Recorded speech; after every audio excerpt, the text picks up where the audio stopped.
Hey, this is Brad Logan from Leftöver Crack, the Adolescents, Ep296.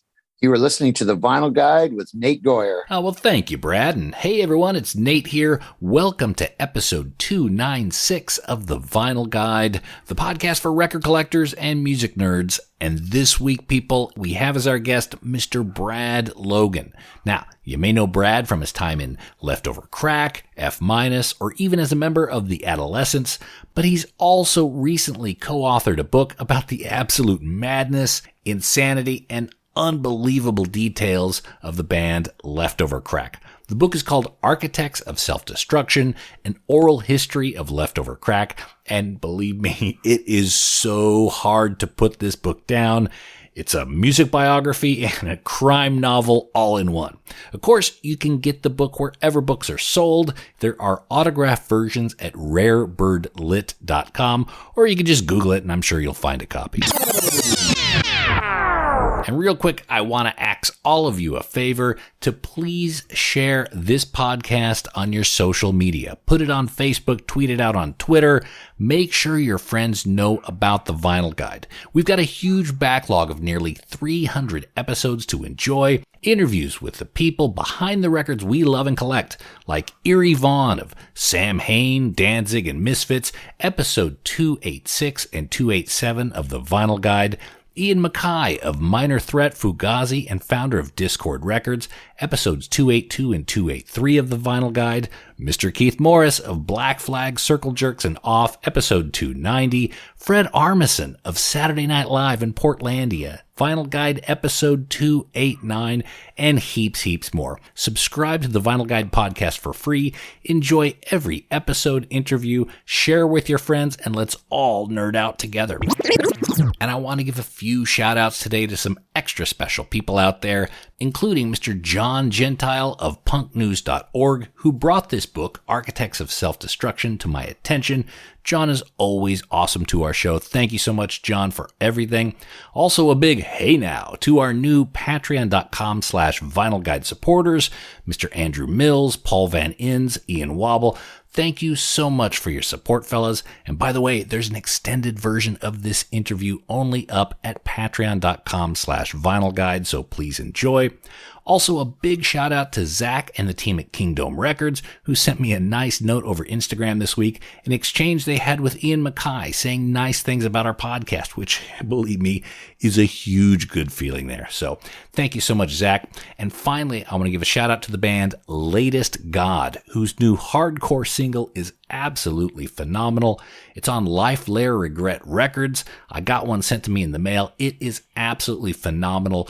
Check out Latest God if you can. So let's get into our conversation with Brad Logan on the absolute madness of playing, touring, recording, and surviving with the band Leftöver Crack.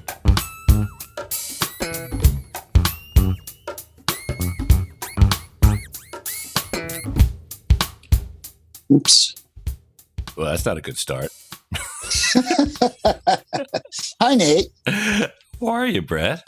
I'm good, thank you. I've been reading this book, Architects of Self-Destruction, and holy Christ, I'm surprised anyone in that story really survived.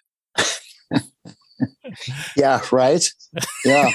Which I imagine is probably what led you to write the book while the memories were still there. Absolutely. What was the motivation of putting all this together now? I just wanted to, for me at least, growing up, I grew up in music. I was going to, concerts and shows like, as a little kid and, 10 years old. And I had just, and I'd been in a lot of bands growing up and I had just never seen or experienced a situation, anything like that band Leftöver Crack. And I thought, I just want to document this stuff and before the memories fade. Right. And, I don't know if anybody else will see, the comedy and the tragedy in all of this, but, it was unlike anything else I had ever seen. And so I put this idea together of, and I kept journals and stuff. And it's like, putting an oral history together, and it certainly would be better than coming from just my perspective, and, talk to all the usual suspects, and plus, people connected, 6 degrees of separation to a lot of different, other bands and people and scenes. And it's only a slice, really. I was talking about this last night. I mean, as much as we put into it, and as many people as we talked to, we were limited by the space that we had, right? Unless we wanted to, I think that's the same could be said for any band, right? You're only seeing a slice of what's going on. And yeah, what really struck me about this book, and I read a lot of rock bios and autobiographies and whatnot, and a lot of the times when I read these books, I feel like a bystander, someone watching it happen, which is normal, right? It wasn't my adventure. I wasn't part of it. I'm just kind of watching it almost like I'd watch a movie, which is fine. With your book, I felt like I was in there. I felt scared. There were certain times where I was like, "Oh my God, what's going to happen?" It wasn't a fear of what's happening to them. It was a fear of what's happening to us. How will we get out of this? Yeah. Pulling out all those stories from everyone that was involved in Leftöver Crack and Choking Victim and everyone around those times.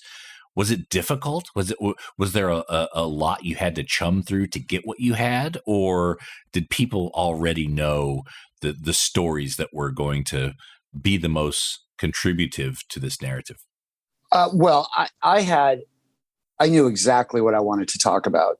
And I knew exactly the people to go to talk about those things, and thank you, by the way, for saying that about the book. That is like the highest compliment, to say that you felt like you were in it, and my God, how am I going to get out? And that's I felt personally concerned. Like my lizard brain started what's going on? Yeah. I mean, and definitely that was my state of mind a lot of the time too. Oh my God, how are we going to get out of this? I narrowed it down to, I thought, what I thought were sort of like, key moments, and I knew the people involved and the people to talk to, and everybody was totally cooperative. Really. I didn't really have to pull anything out of anybody. I was friends with a lot of these people, either had working relationships with them or had been hanging out with them for years. So the conversations were, you and I talking right now, I would say, was there anything that people didn't want to have put in the book, or things that you had to have some very serious discussion whether you actually expose that or not? Yeah, there was. And, John and I kind of made the call on that. Right. And, nobody, as far as the people we talked to, only a couple of people wanted to, see their transcriptions of their interviews, to have a look at it. But that was mostly for, they were looking for, grammar or typos but everybody was pretty forthcoming. And, John and I had to make that call down the road. It's like, here's some crazy stuff. And I think this is better left, leave it in that point in time and just leave it alone. Okay. So there were some incidents that people didn't want to revisit. That I didn't think it was fair to expose those sort of things to, to the public, like drug abuse and I wanted people to have their say and say it in their words, you know what I mean? But, I didn't want to do anything that might, if they want to talk about it with somebody person to person, cool. I don't want to, I don't want to put things out there about people's, I had to kind of edit how personal, what kind of stuff about people's personal lives I wanted to put out there. Was it my place to present these kind of things? Right. They were talking to me about it. And so, we had no problem discussing it, but it's like, is it anybody else's business? Really? No, I don't think it is, Right.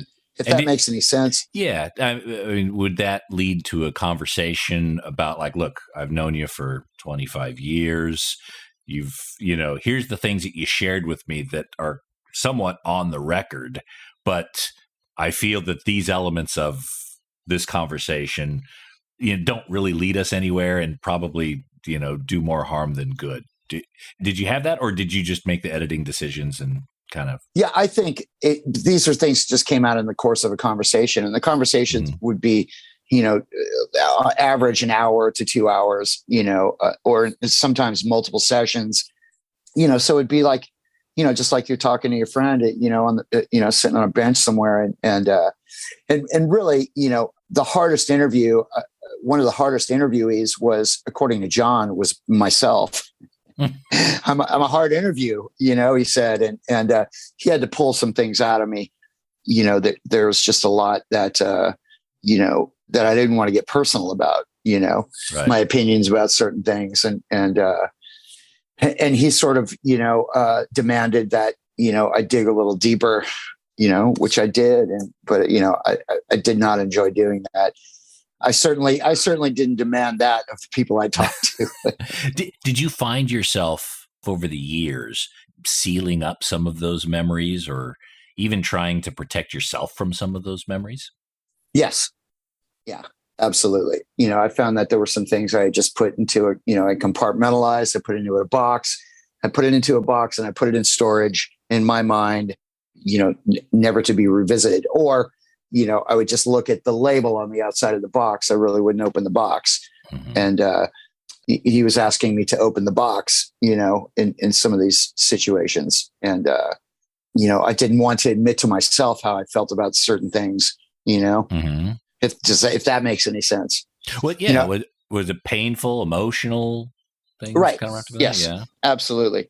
And, the whole ride with that band was, an emotional roller coaster, and a lot of fun too. A lot of fun was had, mm-hmm. But it was, I was in the position of being both, the observer and the participant, in a lot of these things. So outside looking in, and then inside looking in. At the end of the day, I mean, I like the way it came out, and I like that he pushed me, and I really love, how candid people were, and how freely they spoke about these things, and how comfortable they seemed to be. Mm-hmm.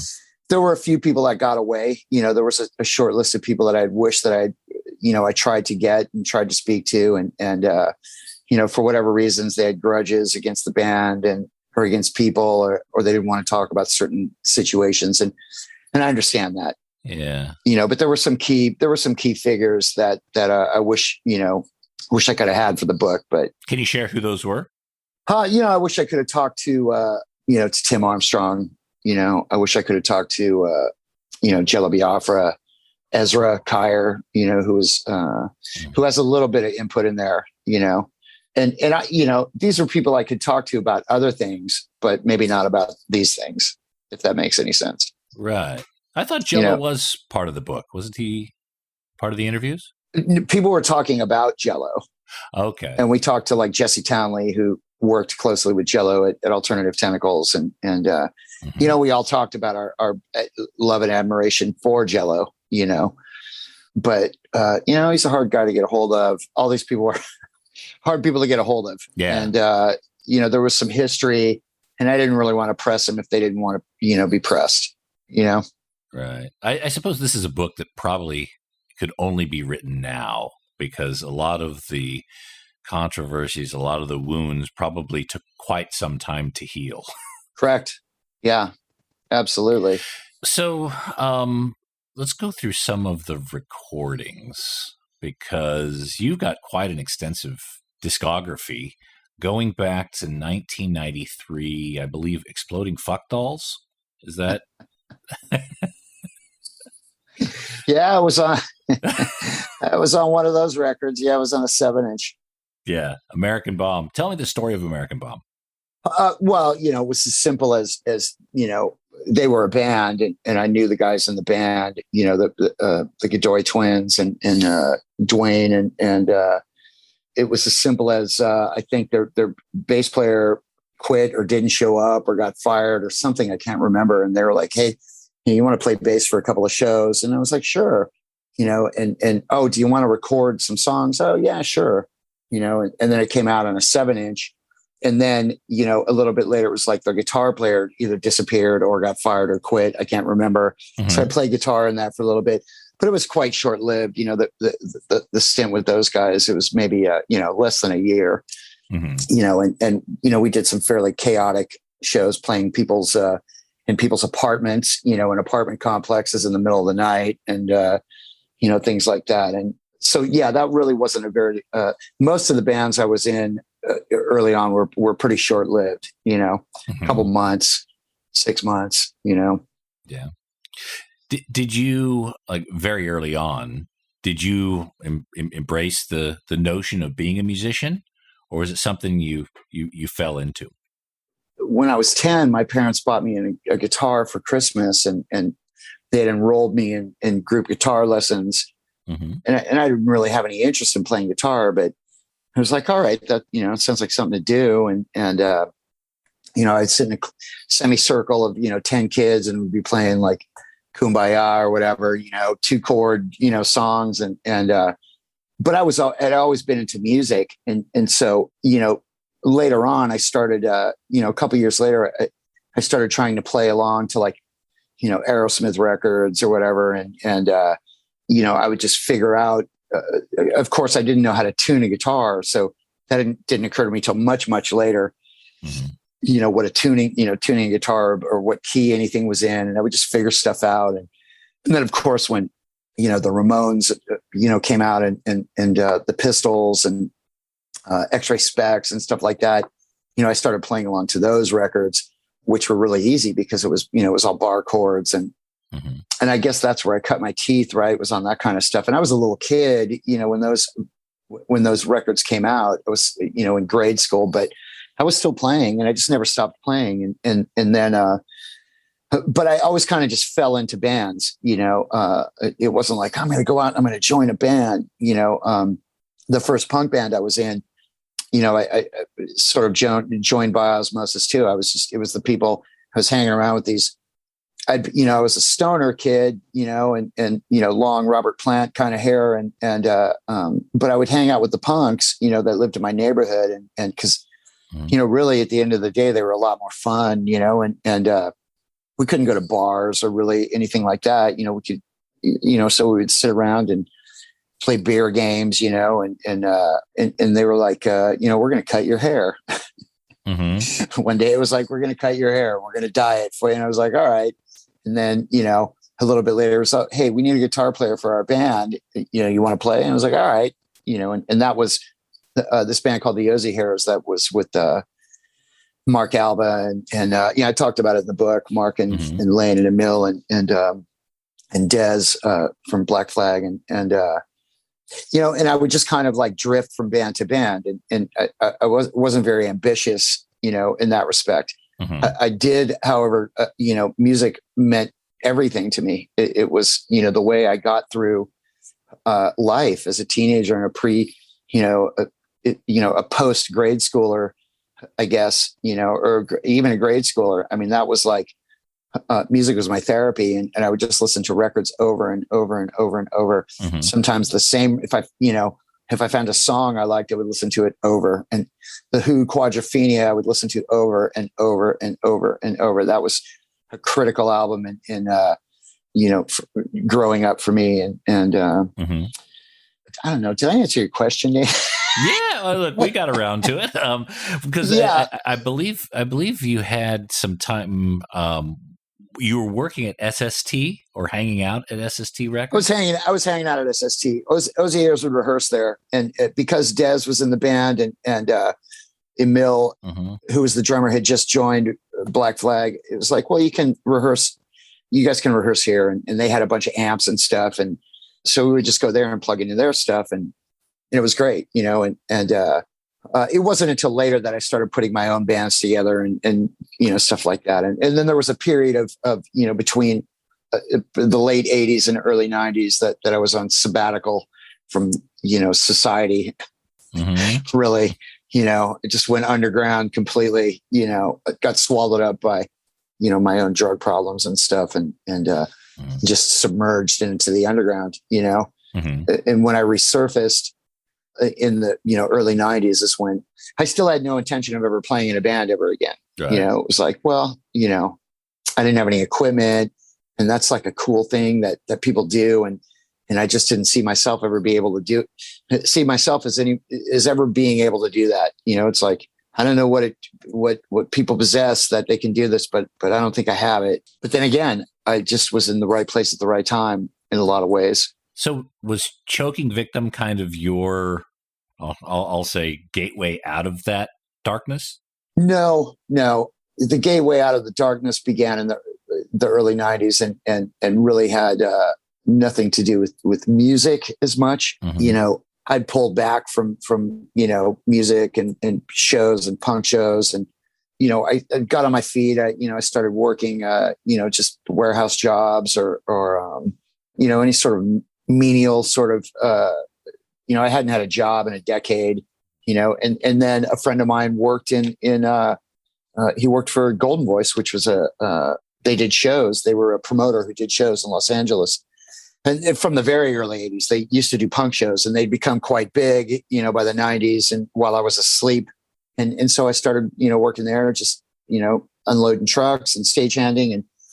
And that's how I met Rancid, and, with no prior skills of being, guitar tech or anything like that. And then through doing that with those guys, and I became friends with those guys, I started working at Hellcat Records when Tim started that, the singer of Rancid. And that's how I met Choking Victim. I worked at Hellcat in between tours, with Rancid or with other bands here and there, Social Distortion and whoever. And one day it was like, well, Tim was like, there's this band I want to sign. They're called Choking Victim. They live in New York City. I don't know where to find them. Your mission, should you choose to accept it, is to go to the fucking Lower East Side and dig these guys up from under a rock and ask them if they want to do a record with my label. I'm really excited, and they're a fucking great band.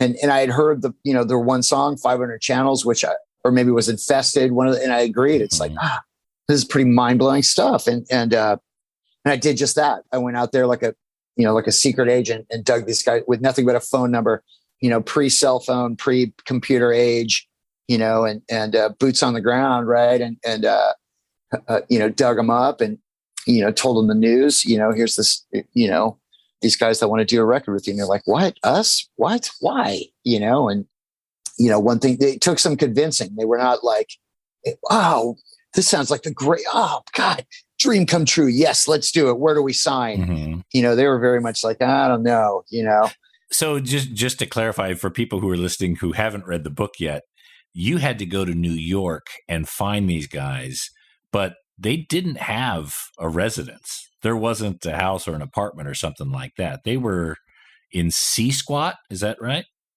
Yeah, they were off the grid. They were totally off the grid. And I was living in Los Angeles. Mm-hmm. I was in California and living kind of by Epitaph. And mm-hmm. So, I'd been in New York a bunch of times and knew my way around the city, but these guys did not have a fixed telephone. There was no website to go to. There was no way to contact them. Mm-hmm. There was nothing. Tim handed me literally, a phone number that was written on a, torn off piece of fucking paper bag. And it's like, here's, I think this is the singer's number, call this number and see what you can do. And so, I went to a pay phone. They had these things called pay phones, and I went to a pay phone, put coins in it, called the number, left a message, like a week later, but Sturgeon called me back and it's like, oh yeah, that was my mom's house. And she told me to call this number. What's going on here? Mm-hmm. And I'm like, I'm this guy and this is what we're going to do. And I'm going to come out there and, let's meet up and, talk about this stuff and get to know each other, mm-hmm. and so that's what we did. Meet me at this address on this day at this time, and then hope that the person was going to be there. Mm-hmm. Right. It was a different world. You remember, no cell phones, no. Oh yeah. No GPS, it was like, how the fuck did anything get done? Right. It's mm-hmm. like, how did we get anything done? Touring before that was just, insanity. And so that was my job, one of my jobs. And I don't know if that is an A&R person or, detective. Am I a detective? Am I an A&R person? I don't know what this is, but I was more than happy to have a free trip to New York to go figure it out. Sure. You know what I mean? I didn't get paid for it. I got a free trip to New York. So that was a fair trade for me. Yeah. So you managed to convince them to to work with you. The Crack Rock Steady EP, is that something they already had recorded, or did you set them up to record that? No, they had some stuff. They had some 7-inches they had already recorded and put out themselves, or had friends of theirs put out. What I was there primarily to help set up was what eventually became No Gods, No Managers, which was the first Choking Victim release on Hellcat. Right. Okay. And then the 7-inch prior to that, which was Victim Comes Alive. Hellcat had a really, before they started putting out full lengths of records, they started with 7 inches, and they put out an F- 7-inch, and then I think the Choking Victim 7-inch was definitely one of the earlier ones. Right. That Crack Rock Steady single, I believe there's several different versions, different inserts, different combinations. Yeah. Obviously, we're a vinyl podcast, and we kind of wander into those record nerd waters occasionally here. Do you know much about those variations? I don't. I know there was a lot of represses of them, and so I think that could attribute to the variations, with the represses. And I don't know if those variations were intentional or not. Mm-hmm. I know this is a vinyl podcast, and I don't know much about those particular records. Sturgeon would know about that. I did help. I was kind of helped facilitate all of the Hellcat 7-inches. Like, I would, help put the artwork together, run the masters over to Rainbow, hang out with the rep at Rainbow, take them all of the instructions for the cuts and everything on paper, take all that to them, and along with the DATs, and then pick up the finished product and throw it in the back of my pickup truck. Here's the 7-inches, boom, throw them in, take them back to Epitaph, stuff the fucking 7-inches with the lyrics, or put them in plastic and in some cases hand deliver them to stores. Okay. There was a Distiller's 7-inch, I believe. There was a Choking Victim. There was an F- one. There was an Agnostic Front one that we did, Spanish only version of some of their songs, and a few things. There was an interesting collection of stuff. The F- Failed Society 7-inch. I think that was Hellcat number 1. Is that right? That was Hellcat number 1. Yes. Yeah. Yeah. You were the first monkey they shot into space. Yes. Tim was always very much behind us. I don't know if, anybody else at Epitaph was on board with us, with our bullshit at all. It was like, we certainly weren't playing the kind of music that was going to sell a lot of records for him, but he always pushed for us. And he's like, we recorded that in his house. He was turning his basement into a studio, basically, and we were the tester band. Okay, he had brought in a mixing board and went in and banged it out live, in an afternoon, really, and that became that 7-inch. I think he did many Rancid recordings and other recordings out of there eventually, and probably does that to this day. But we were the first. Yeah, a 7-inch with 11 songs. I missed 7-inch with 11 songs and 11 in 10 minutes, right? Yeah. Yeah. Now, when F- would do shows, was it pretty common to bring records along? Were they distributed through Hellcat and Epitaph and other means? Like, how did they get out there? Yeah, we would sell them at our shows. It was pretty much just locally at the time, right? All the runs were 1,000, I think, 1,000, which was a lot for a 7-inch, really. So, they would be some would go to, maybe the East Coast, but most of it would be, in California and on the West Coast. And then we took a bunch and we sold them at shows forever, Right. So, I can't speak for the other bands, but that's what we did. Okay. Tell me about the crowd. You were playing with from Huntington Beach, the band, the crowd. Yeah, I think you were on one of their 7-inches, the SCAD. I was. The crowd in Huntington Beach were, the crowd was it, man. They were like a, first wave, LA punk band, first wave pop punk band, if you want to use that term. I remember when I was a little kid, just seeing the graffiti, all over town, on spray painted on walls. HB hates the crowd, and they were legendary. And that Beach Boulevard, I had that Beach Boulevard record when I was a kid, which had The Crowd, the Simple Tones, and Rick L. Rick.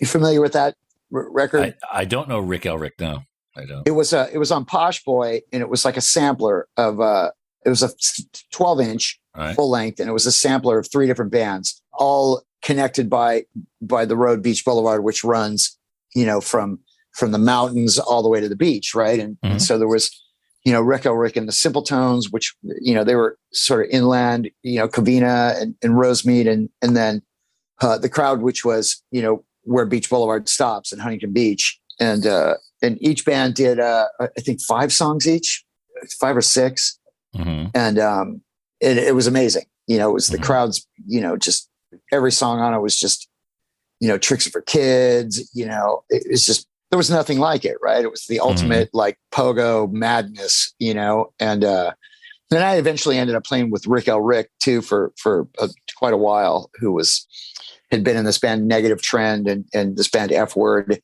F Word was one of the the very first LA punk full length releases was F Word Live, Like It or Not.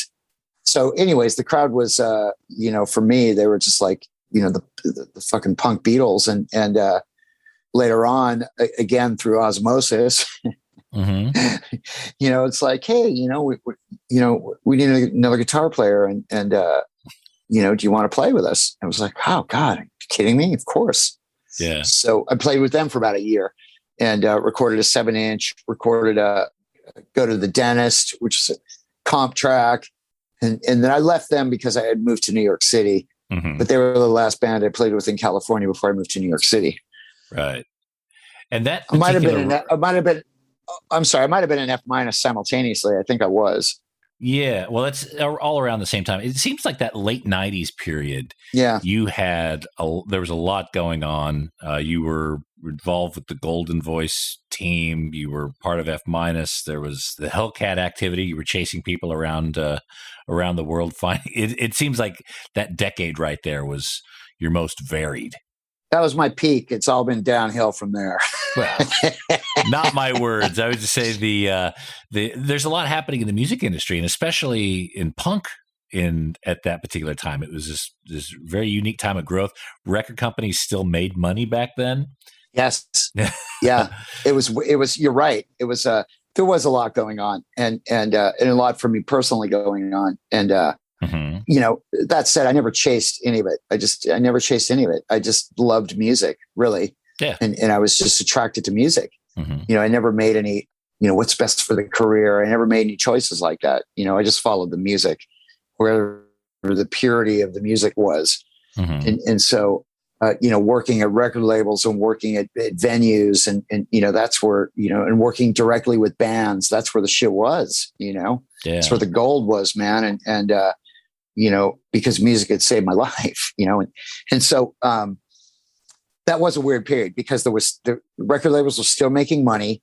There were CDs and you could play a CD, but people still listen to like a full okay, I'm going to put on this record and I'm going to listen to, from start to finish, we're going to listen to one record,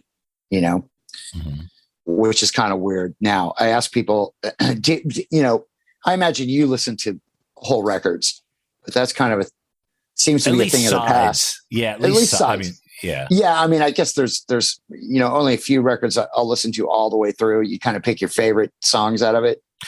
Well, I would find, and this is back in the CD days, I would find when I had a CD, I knew about the first 4 or 5 songs. Yeah. And then I kind of didn't know anything on the second half. And I think part of that is because with records, I guess my brain has been trained this way, or maybe humans are wired this way. We have an attention span of a certain length of time. Yeah. And then it just kind of blends in the background. Whereas with a record, you get up, you flip it over. It's almost like a reset button. Yes. So Two acts. Yeah, exactly. And it's like an intermission. It's a breather. Yeah. And then you go to the next one. Whereas with a CD, it just kind of becomes this one long drudge. And yeah, you may pay attention for the first 3 or 4 songs, but then before you know it, you're like, I need to empty the dishwasher. Or I need to do, your brain just naturally starts going somewhere else. I have to agree with you. I mean, that's why one of the reasons F- is, why our songs are so short and our sets were, we would play 15-minute sets, because our attention spans were 15 minutes, max. Mm-hmm. Can't say it in 15 minutes. When are you going to say it then? So, but yeah, there was, there was like, vinyl was a thing, CD was a thing, bootlegging was a thing. It was crazy. It was a crazy period, where that was the end of it, wasn't it? It was the end of the music biz, the 90s. Yeah. Early Yeah. We didn't know how good it was. I think Napster came shortly thereafter, and that's when things started drying up. Not that Napster was a completely bad thing. No. But the ability for people to make, well, okay, so when you make a record, it takes you probably about $3 a record, and then you sell it for $5.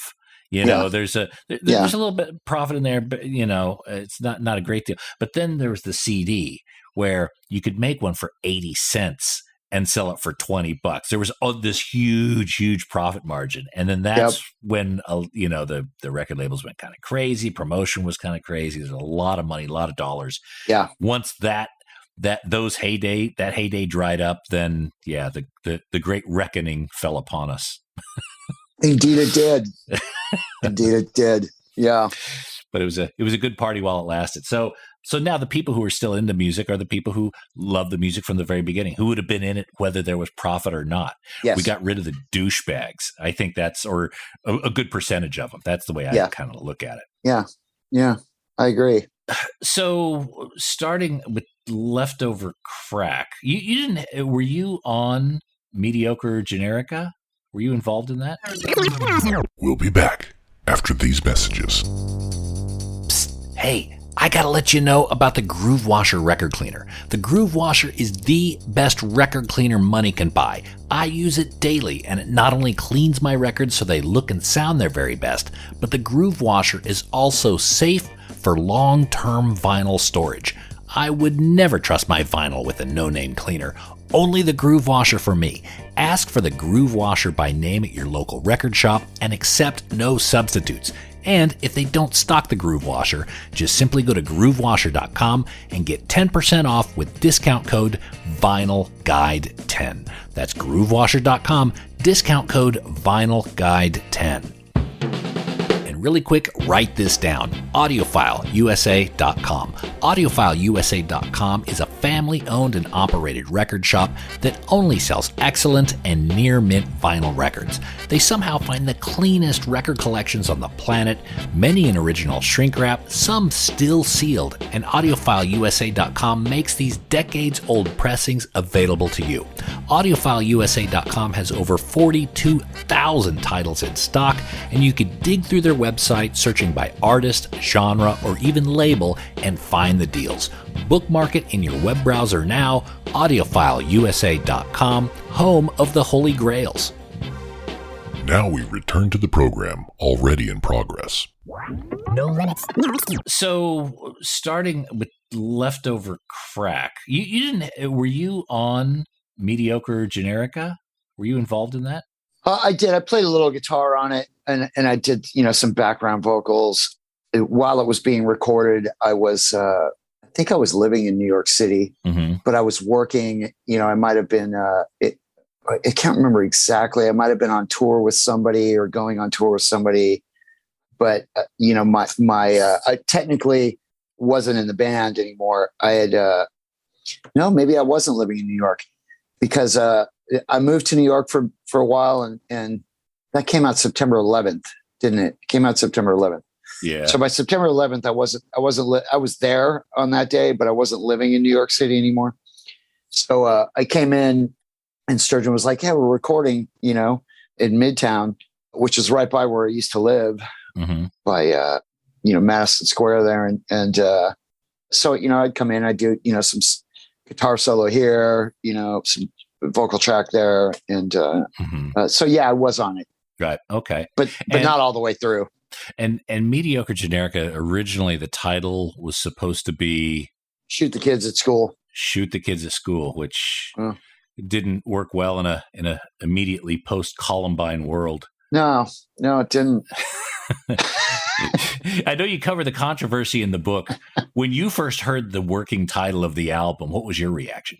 Oh, I thought it was great. I mean, I'd known about it, and I knew that he wanted to call it that, and I thought it was, it made sense, and I knew that, what he was trying to, what he was trying to say with that title. Mm-hmm. He wasn't talking about going in and doing a Sandy Hook. That's not what it was about, And then when the whole, controversy about that title was happening, I was completely outside of the argument.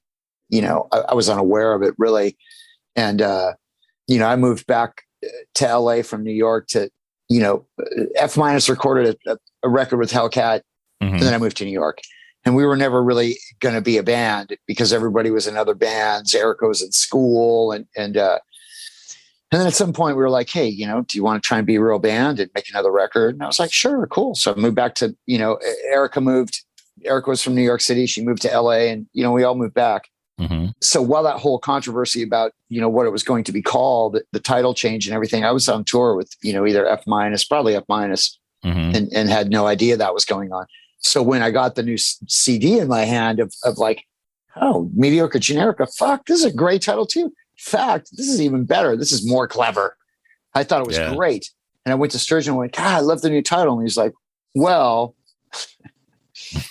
are you trying to be funny? And I was like, no, and then it started to, everybody started telling me about what was happening with that. And it was, it was a shit show. And, I tried to present that from multiple sides too, so there's Sturgeon's feelings about it. Mm-hmm. Aura, who was the drummer and has a memory like a Xerox, and he weighs in on it. Christina White, who was, worked at Epitaph in the radio department, weighs in on it. And I weigh on it. And they're all sort of different perspectives. Mm-hmm. The topic of, is this censorship or not censorship, and what would you do in a situation like this if you were on either side? I kind of wanted to throw that question out there, float that out as a question without really saying this is the right way to think about it. You know what I mean? And we're enforcing this side. It's like all the sides are presented in there, and it's up to the reader. Sturgeon seems to be the type of guy who, once he has something locked in his mind, the way he wants to do it, it's almost immovable. Yes. Would that be fair? That's fair. That is a fair assessment. Okay. Yeah. So this was probably a major point. It sounds like it was very difficult for him that title change, something like that, to be out of his control or taken out of his control. Yeah. When it came to the music, the book also talked about the way he wrote music. He already had it in his head about the way he wanted it to sound. And was he a trained musician? No, he's was self-taught guy, right? But plays all the standard rock instrumentation, right? Guitar, bass, drums, a little bit of keys. Mm-hmm. But he had been writing songs since he was a very young kid, and at a very early age. And I just think he had that gift, that ability to hear a whole piece, and all the parts and fit them together in such a way that, he would come up with these really catchy tunes and with these really happy melodies with lyrics that were, mm-hmm. That were just really dark. And I thought that was, it was great. Oh yeah. And so in that respect, I knew it was his vision and it was his band and it was his, it was what he was hearing. Mm-hmm. And he sort of borrowed me from F-, right? Hey, do you want to play guitar on this thing that I'm doing? And it's this new band I'm starting called Leftöver Crack. I was like, sure. I really liked him. And I thought, loved Choking Victim. So I never thought it was going to go any further than, mm-hmm. a couple shows maybe. Right. And maybe that record on Hellcat, it was, I know when Choking Victim fell apart, it was not what he wanted to have happen. It was not what any of those guys wanted to have happen. Right. Were you part of the touring band right after Mediocre Generica? Shortly after. Yeah. Okay. Shortly after.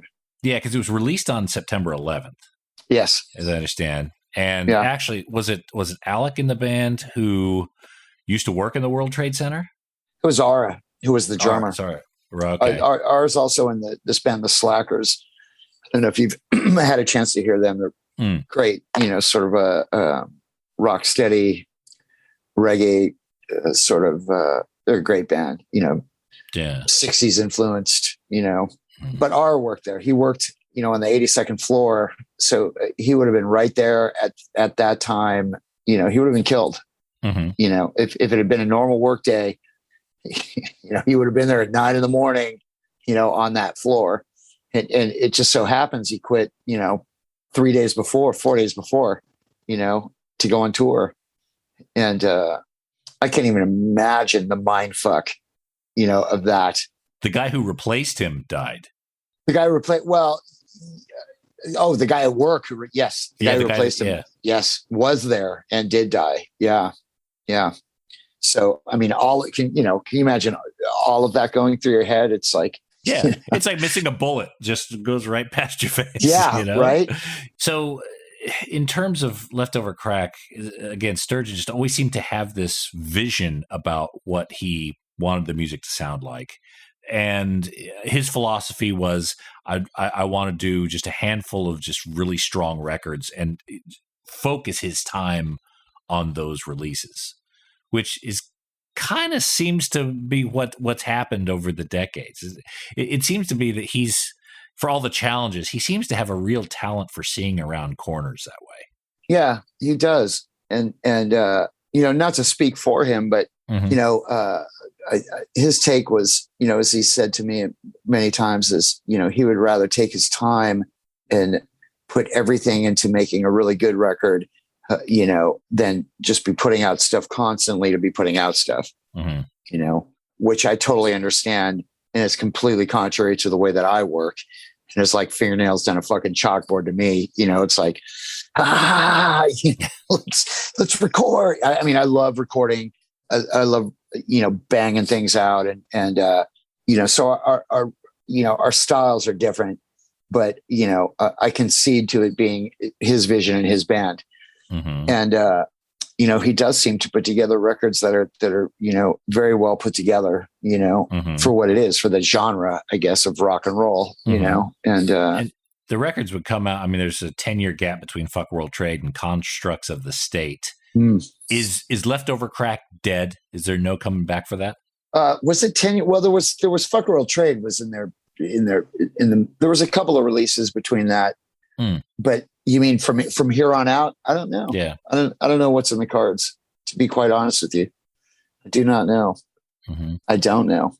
It could be done now, may not be. I don't mean to sound, if you were to get a phone call to say we're getting the band back together, what would your response be? I wouldn't be surprised. Right. I mean, we're playing a show, we're playing a festival here, in September, at the end of September. But there's no plans to do anything after that. As Leftover Crack, you guys are doing a show. Oh, yeah. Okay. Yeah. Right. We're doing a show. And we're doing a book release warm-up show a couple of days before at this place. We're playing this festival called Punk Rock Bowling, which is in old downtown Vegas.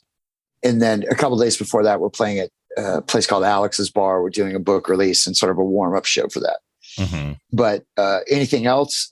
No, nothing is planned. And I honestly don't, I don't know if we'll ever do anything again, but I wouldn't be surprised if we did. I'm, currently working on, I have my, hands on a few different projects musically, on my own and, some other book stuff. So I've been up to my eyeballs in that. And part of Adolescents. So part of Adolescents too. Yeah. So Adolescents we have a couple shows coming up in Halloween with the Circle Jerks and Negative Approach, which I couldn't be more excited about. And then we have a bunch of stuff next year with Circle Jerks as well, and some European tour plan. Hopefully we'll get out there, one of these days. Mm-hmm. I know they had been there, prior to me being in the band, had been there a couple of times. Have you been able to practice with in COVID? Like what was your 2020 like? Was it focused on this book? It was focused on this book, and it was focused on music, and it was focused on, finding out who I was, finding out who I was again. I mean, my schedule had been so like, bouncing between tours, flip-flopping tours and just chaos for so long that, I was grateful that I'd been stopped in my tracks. Really, I needed the rest, I think, physically, mentally, emotionally. And so it was good for me in that respect. It's a bit of a struggle to make ends meet, but, the upside of that is, I got to spend some quality time with quality people, my family and work on some projects I had been putting off for a long time. My house has never been more organized. And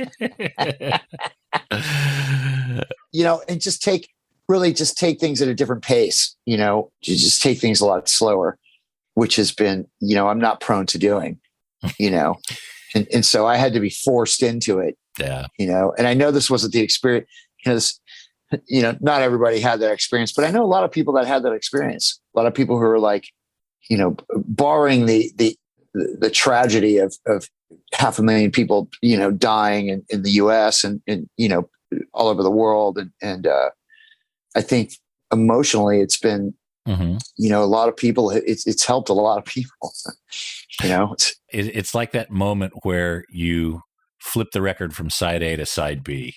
Yeah. It's been that kind of life reset. Yeah. Right. I think everyone needed to kind of take that moment to reassess and say, is this what we want to continue doing? Living in the rat race like this, like how in the fucking rat race do I want to be on a daily basis? Yeah. Yeah. Especially for folks like you and I, where it's like, the end is closer than the beginning, right? This is true. How do you want to?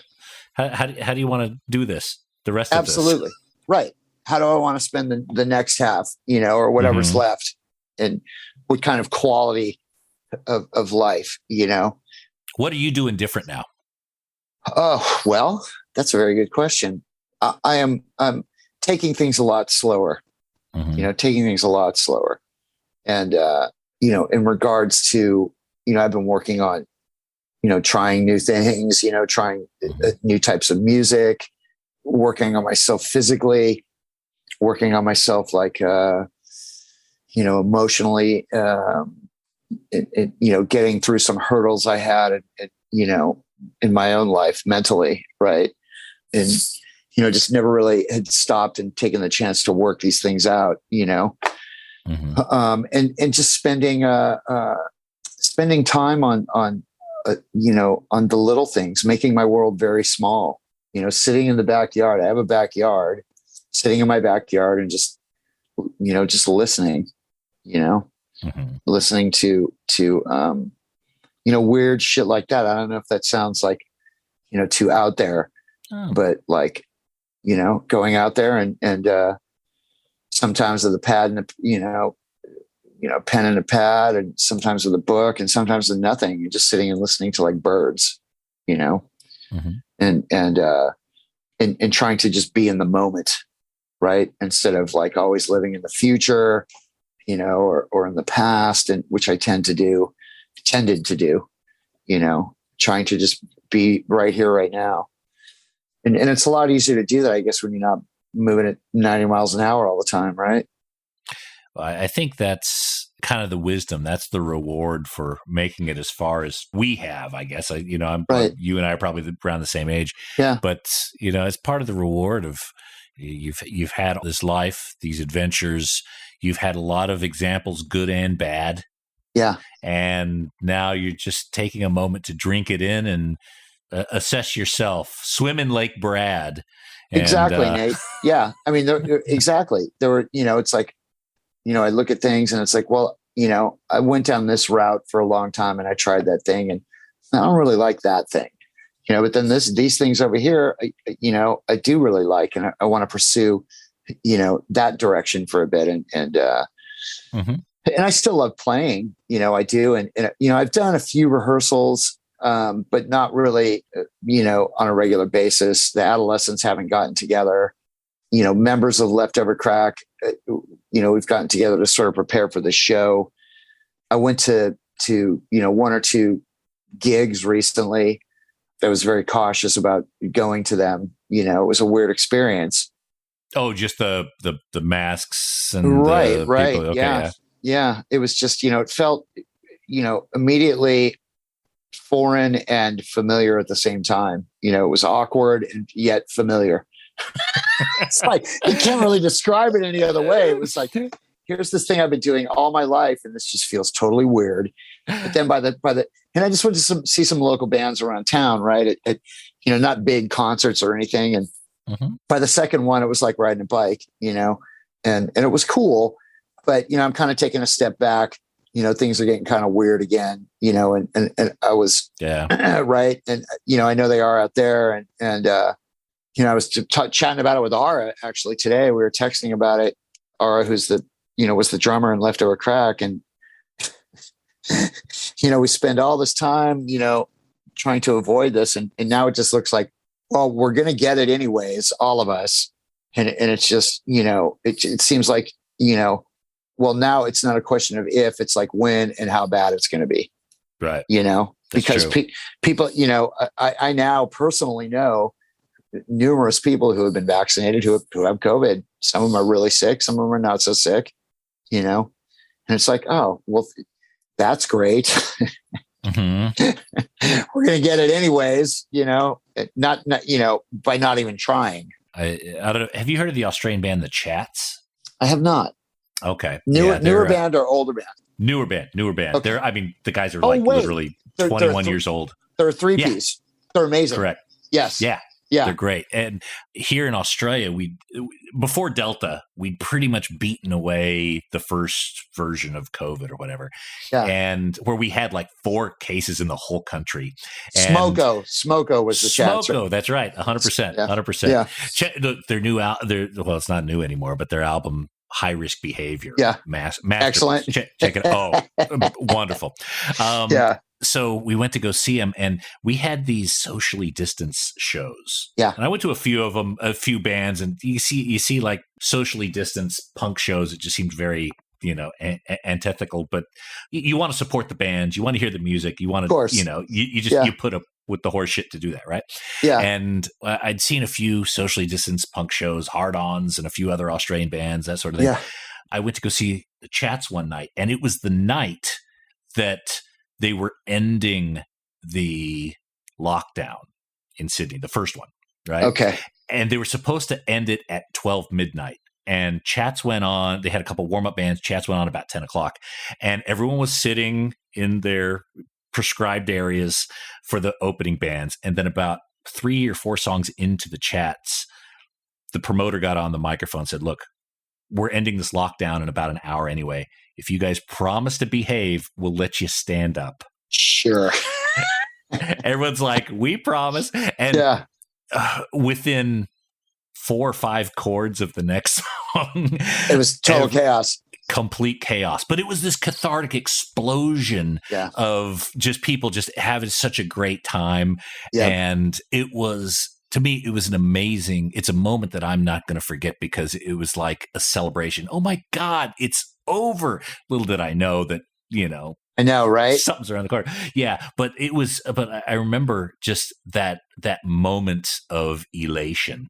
Yeah. And look, I know this thing's getting dragged out longer and longer. Not just COVID, but maybe me talking too. But no, not at all. But I think that that moment, that change of here's how it was and now here's how it is, was completely unique. It's something that I always took for granted, being at a show, being able to do those sort of things, then not being able to do it, then being able to do it. So I imagine that's very similar to what you're starting to feel going into these shows, and like, okay, we're going back to normal now. This is, it's much more precious now because it was taken away from us for a while.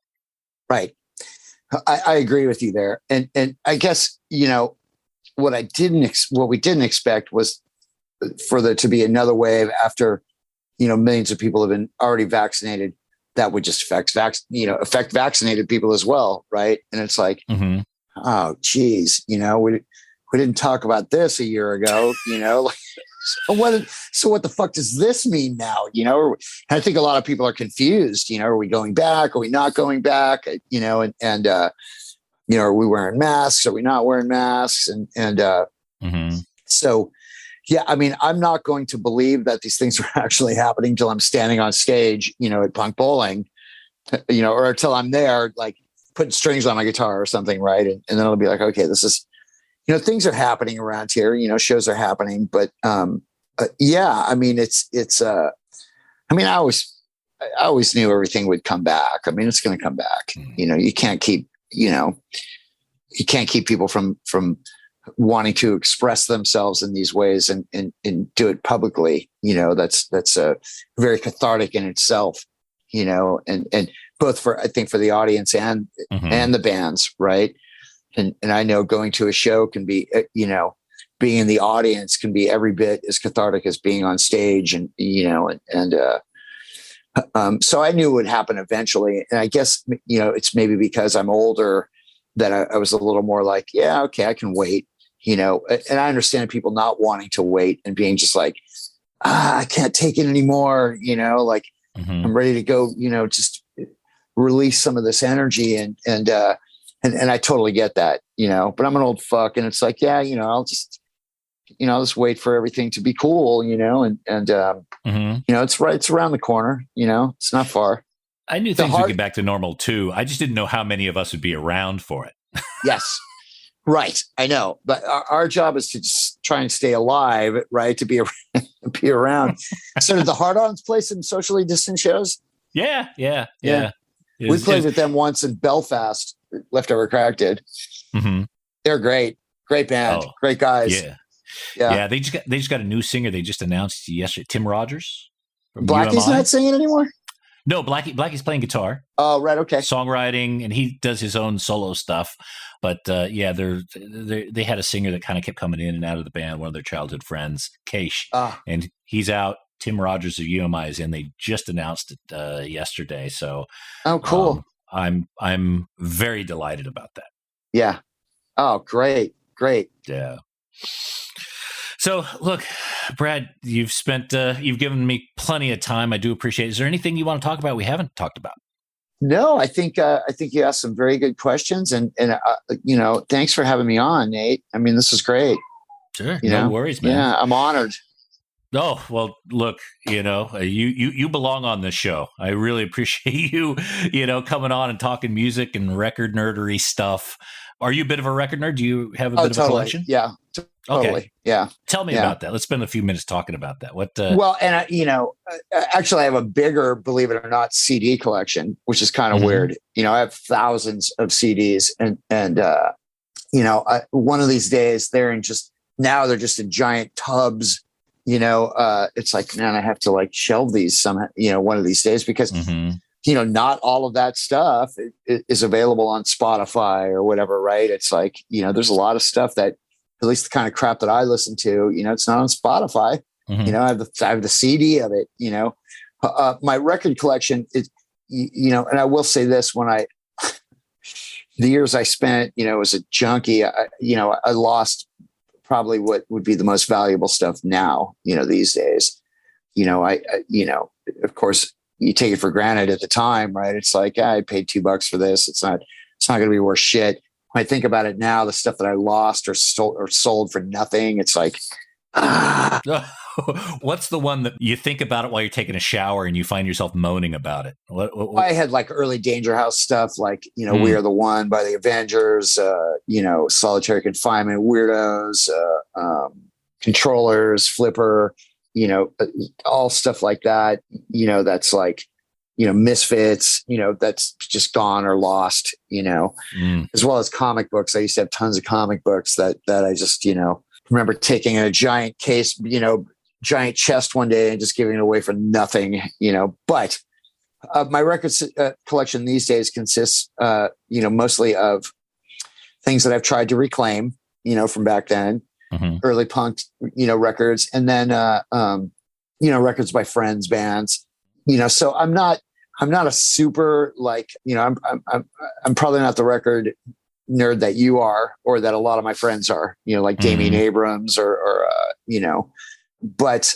and I currently, and I'm embarrassed to say it on the show, I currently do not have a turntable. Yeah. It's perfectly natural. Don't hold it against me.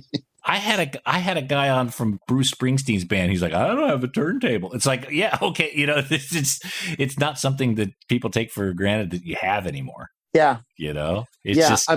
I do have a lot of records, and one of these days, I mean, I know you can get like USB turntables and stuff now, and for that matter, I don't listen to CDs that much either. Mm-hmm. Occasionally, I'll break out a stack and be like, oh my god, this is not. I can't find this. Today I was listening to like that record Tooth and Nail that was put out in the late 70s comp. I don't know if you're familiar with it. It has, the Germs, the Controllers, Middle Class. It was like in LA. Okay. It was put out by, and that's you can't find that anywhere. It's on YouTube, I guess, but that YouTube is not the ideal way to listen to music, I mean, the rarest stuff I have is like the test pressings of some of my stuff that I've done, like the test pressing of that, first 7-inch on Hellcat, right? But there were many vinyl releases that changed my life, and 7 inches, and I was back when I was a kid, a lot of stuff that my first exposure to things would be on a cassette tape. And not even a vinyl, but like somebody would, make a comp.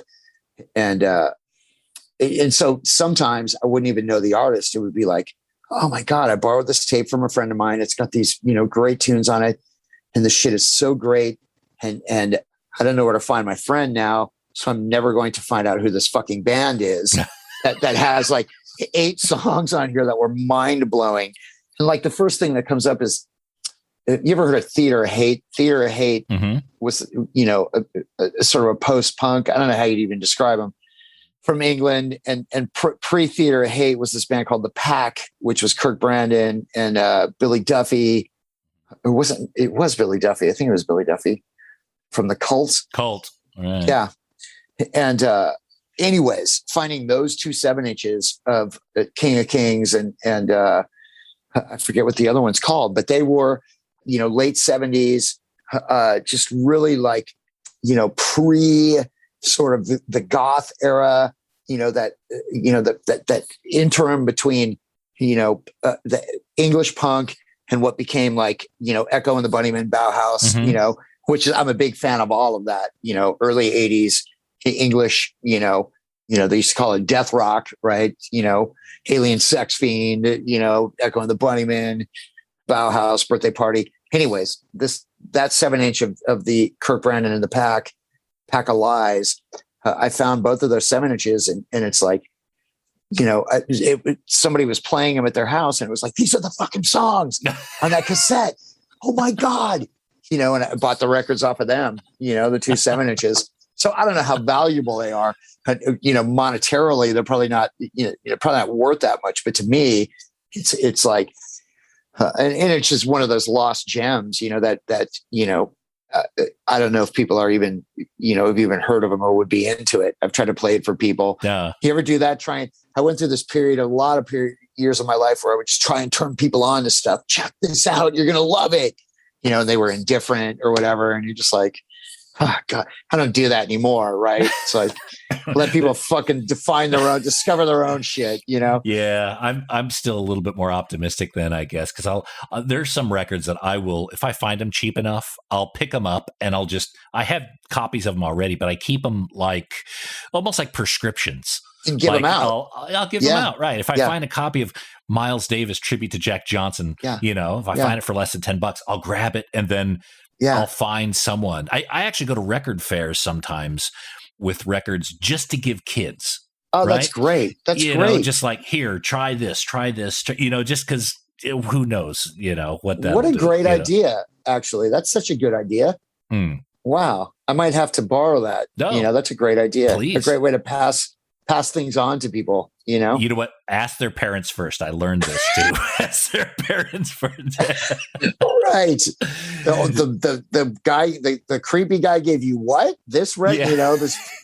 The Cramps? Oh my God. Yeah. But so it's there are some records I just can't pass up that way. But it's funny you bring that up because like today, kids today, they're so used to Shazam. You could have Shazammed those songs and you would have known exactly kind of what they were. I know. But here you found it took you, I would imagine, years, maybe decades to be able to, it was like this artifact, this missing thing that this hole in your life that you've been trying to fill for so long. And you finally, in the most random circumstances, absolutely discovered what it was. Absolutely. What's your go-to record shop in LA? There's a place on right here by the pier in Huntington called One Look Vintage, which doesn't sound very record shoppy, but it's owned by a friend of mine who's been hardcore, like level 10 record nerd for years and years, and he's from the East Coast and originally, and he has a record shop / memorabilia / clothing, vintage clothing shop, but it's really heavier on the records, so that's kind of my go-to. One Look Vintage in downtown Huntington Beach. Okay. There's a record shop that I absolutely adore in Huntington Beach. Vinyl Solution. Vinyl Solution's great too. I love Vinyl Solution. Yeah. Actually, Dave, the guy from One Look used to work at Vinyl Solution as well. As did I. I worked at Vinyl Solution for a minute too. Oh, okay. Yeah. The owner and I have been friends for years and years. Drac from Vinyl. He's great. And his shop is great too. And it's also pivotal to turning me on to a lot of music was Vinyl Solution. I forgot to mention that. As many people would just hang out there, on any given night of the week and drink beer and, throw records on. And they used to stay open just all fucking hours. It was like, well, we close at 8, it was like, no, place to be open until 2 a.m, and degenerates hanging out and spinning records. And that place is great too. And they're still there. That's interesting. Cause that part of that, there's a few other record shops there that are open really late. Yeah. And in most parts of the world, record shops will close like 7 or 8. Yeah. But they're like Port of Sound is open till midnight. Yeah. There's a few others that are just, I just never expected it to be, this late of a business. No, because it's more of a hangout spot, right? It's not just a shop. It's a it's a community.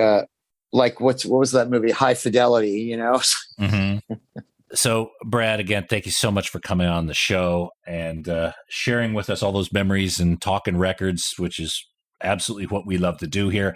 Got to remind people this book, Architects of Self-Destruction, An Oral History of Leftover Crack. It's actually not oral, but it's actually written. You could buy it wherever there are books to be had online, or preferably going into some sort of independent book or record shop and picking up a copy. Where's the best place people can pick up the book, Brad? Go to rarebirdlit.com, which is the publisher's website. Yeah. Best place in this day and age to get it. Yeah. All right. rarebirdlit.com.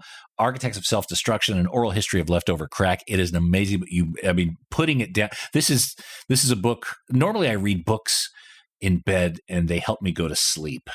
This is one that tended to keep me awake. And it's a absolute page turner. It's fantastic. I love the way it's constructed and well done. This is I think this is a model for a lot of bands to be able to do when telling the history of the group. Again, Brad, thank you so much for coming on the show, and I hope to see you guys in whatever band, Adolescents, Leftover Crack, whatever else, coming down to Australia. Thank you so much, Nate. It was a pleasure being here. Thank you for having me.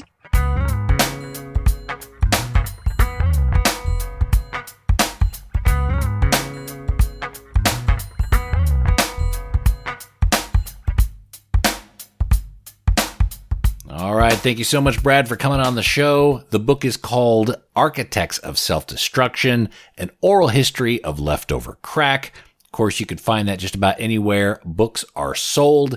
And by the way, there is an extended version of this interview up at patreon.com/vinyl guide. Head up there, help support this show. I put all sorts of extra stuff up there, extended interviews, secret episodes, early access to interviews, and more. That's patreon.com/vinyl guide. Help put a few burritos in my stomach each month, and thanks in advance for your support. And that is it for this episode of The Vinyl Guide. Thank you so much for tuning in. Again, please share these episodes, put them out on social media, tweet them out on Twitter, share them on Facebook. And if you're feeling extra generous, please head up to Apple or wherever you could leave a review for this podcast. Leave us 5 out of 5 or 10 out of 10 stars, whatever. Say something nice. That is always appreciated. And we'll be back shortly with a brand new episode. So until we talk next time, get out there and buy some records, people. Cheers.